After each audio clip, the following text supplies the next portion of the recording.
Hello, everybody. This is Sports Investing with Shoot, back today with a new series talking about sports investing mindsets and philosophy that will help you get to being a better sports bettor. In today's video, we're going to talk about the two different types of sports betting. Talk about top down, or we're going to talk about bottom up, and how you can use both of them to your advantage as a sports bettor. Let's roll. So before we jump into the main topic of the video, my name is Ethan, aka Shoop. I've been betting for the last 5 years, and I've recently turned professional this year after learning everything that I've experienced and learned over the last 5 years. And I want to give it back to you, try to help you guys make some money, but more so understand why we place the bets that we place. Because, people say betting only works if it wins. And it's true, but how do you know what wins? How do you know if you didn't just get unlucky or lucky? Well, I'm here to make that a little bit easier for you. So let's talk about the two different methods of sports betting. The first one is called bottom-up sports betting. And bottom-up sports betting is what 95% of sports bettors do, whether they realize it or not. Bottom-up sports betting is basically acting on your hunches or your intuitions, thinking that this team's going to win tonight. This player is going to score a touchdown. This guy's going to hit a home run. This team's going to score a goal. This team won't score a goal, etc. And then going and finding that bet on the sports book and placing it there. So bottom-up betting, the reason why people love bottom-up betting is pretty much the whole reason why people love sports betting in the first place. Sports betting helps, or better yet, sports betting is a way for people to get validated for their opinions on sports. So you think that James Conner's going to score a touchdown? Well, rather than place a bet with your friend, you can place a bet for real money on the internet, get rewarded for it. So a lot of times when people are doing bottom-up sports betting, they're not keeping in mind things like analytics, or sometimes they don't even odd shop. Like, they don't look for the best odds for that bet. They're like, this bet's going to win. It doesn't matter what the odds are. It doesn't matter how much the payout is. It doesn't matter how much I have to put down to win. I'm going to put down it because it's going to win. I believe it. I fully believe it. Bottom-up betting is the reason why sports books stay in business, because the sports books are a machine, and they have an entire set of employees that are very smart, as well as an algorithm plus an entire market in which they use all of those factors to come up with odds for all of these different events. So people think that they know more than the market, when the reality is that the market already knows how to evenly distribute odds, and people aren't expected to win 50% of their bets or more in the long term, and they're expected to lose money in the long term because of the juice that the sports books provide on each bet. So bottom-up betting is mostly for suckers, but bottom-up betting can be very helpful, and we will get to that very soon as how you can make money bottom-up betting. But we're going to go to the next method, top-down betting. Top-down betting is data first, teams, players, thoughts on those second. So as opposed to saying, I think James Conner is going to score a touchdown, you would say, James Conner is plus 100 to score a touchdown, and every other book has him at minus 120. So the market is saying that this should be priced at minus 120, but I can get it here at plus 100. I might not know who James Conner is. Heck, I might be from another country and not know what a touchdown is, but the odds are better than the rest of the market, so therefore it's a bet. Now, top-down betting is a more sound approach to making money long-term for the general public, because top-down betting eliminates the need to know exactly about the event that's occurring. It's basically trusting in the sports betting market and the efficient market hypothesis, which is that, with enough volume over time, the market will get the number right eventually. And we can go into another day how the market finds how each bet should be priced. And we can go into another time about how market pricing is discovered for all these bets, but for another video. The point here is that top down, it's effective because it ensures that you price shop all the time, and it makes sure that you're getting better odds than the rest of the market, not just on that one bet, but basically on all bets, because it's very rare to find these outliers. But there's a clear problem here. It's that bottom up betting is easy because you can go into your phone, you can be hanging out with your friends at the bar. You can go into your phone and place a bet. That's bottom up betting. It's super easy to bet your opinion, and it feels good to bet your opinion, and I understand that.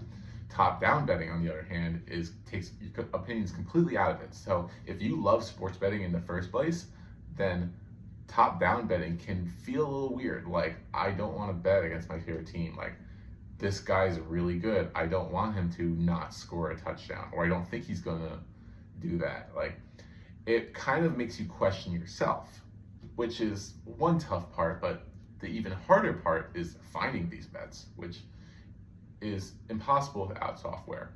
I use OddsJam personally, and OddsJam helps me a lot to find these top-down bets. But OddsJam is costly. It costs a couple grand per year, which is not something that everybody wants to put down towards sports betting. There are other apps out there. I know that there's like OddsChecker.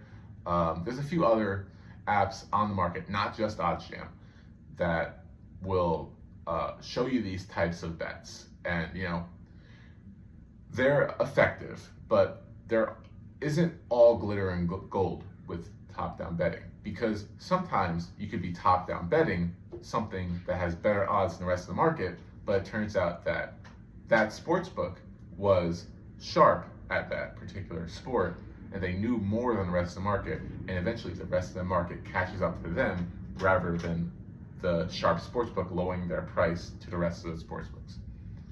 So top-down betting is, I think, the best way for a beginner to learn about positive EV betting and long-term winning sports betting, but it's not going to be the end-all be-all, because I went through this back when I first, a few years ago, learned about positive EV betting and top-down betting, and what I realized is a lot of these bets that come up, like the recommended bets from top-down betting, aren't actually good bets.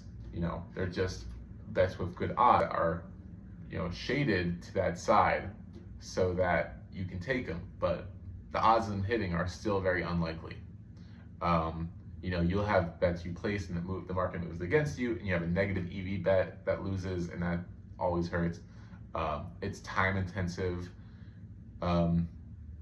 All good sports betting is time intensive, but especially with top-down betting, if you really want to, make a good amount of money doing it, because of variance. Variance happens, losses do happen, and it's tough when you have a losing day with positive EV betting, because you're like, oh, I thought these were good odds, like this should be working, and it's a grind to, every day you got to keep hustling and being able to make bets. So what is the solution here? Because we have two methods of sports betting. We have bottom up and the top down.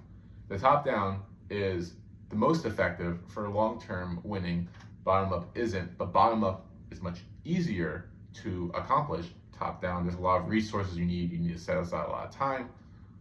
What can we do? Well, we need to kind of meet somewhere in the middle here. We need to factor in some sort of statistical analysis into our sports betting, but we need to find a way to make it easy for us to be able to make money long term, do it for fun, have fun with it. And there's a few things that I recommend. One is, go use Twitter. Twitter, I'm not talking about the guys that are like lock of the day, 5-unit hammer max. I'm not talking about those guys. I'm talking about, there's a lot of pages on Twitter that will break down events in sports in terms of analytics, that you can use those analytics and convert those probabilities for events and turn them into, projected odds. And when you do that, if you let other people do the work for you and use their projections to see what the odds should be for an event, well then you can, if you have an advantage on the odds that are in the projections versus what the sportsbook's offering you, then you can make those bets and you don't have to worry about necessarily what odds you get them at, as long as you still get them at a better price. And the other added benefit of this is that top-down betting, doing it consistently for a while, the sportsbook will notice you and they will limit you. But if you are placing bets, right before game time, and you're not worried so much about finding the best odds on the market in terms of like doing top-down and trying to find like advantage plays, then the sportsbook isn't going to look at you like somebody that they want to limit, which means that you can put more money down in the future. You can keep your accounts alive for longer.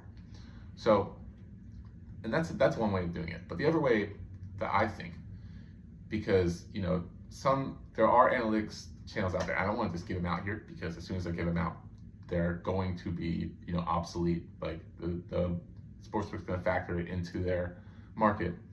But the other thing I want to tell you, that's one way of approaching it, with using Twitter analytics like AI bots, ChatGPT to help make your bets. That's one way of doing it, and that makes it easy. But I think the best way to do it, and the most satisfying way to do it as a sports bettor, is to use your opinions first, then take a top-down approach with line shopping, and do a bit of research within the sportsbook before you place your bet. So here's what I mean by this. Last night, the Bears played the Texans, and the Texans were a -6, -6.5 favorite, give or take. And I was like, I think the Texans are going to win this game. But they're a little pricey at -250, -300. But -6 is a hard spread to cover. However, looking around a little bit, I see that the Texans have alternate spreads. And I saw them at -3, which is like halfway in between the money line and the -110 spread. And I know that they were favored by 3.5 earlier in the week, and the line was bought up from there. So using that, I placed the bet right before game time of -3 and ended up winning, and the -6 ended up pushing. So I was able to give myself an advantage in that case. So what I mean by this is, you want to take a bottom-up approach, but you don't want to just take what the sportsbook gives you. You want to try to swing the odds in your favor and get the exact outcome that you think is going to happen in your head. That's if you're an originator. That's if you're somebody that just wants to place a bet right before the game. There's many different ways to bet that isn't just taking what the sportsbook gives you. So keep that in mind. But at the end of the day, both of these are just tools that you can use to make your sports betting better. It's never going to be black and white, but just keep these thoughts in mind next time you're placing a bet. This has been Sports Investing with Shu, and thank you for tuning in, and I appreciate you guys. Give me a like, give me a subscribe. If you like the video, we got more content coming. I'm very excited to share it with you guys, and for now, see you later.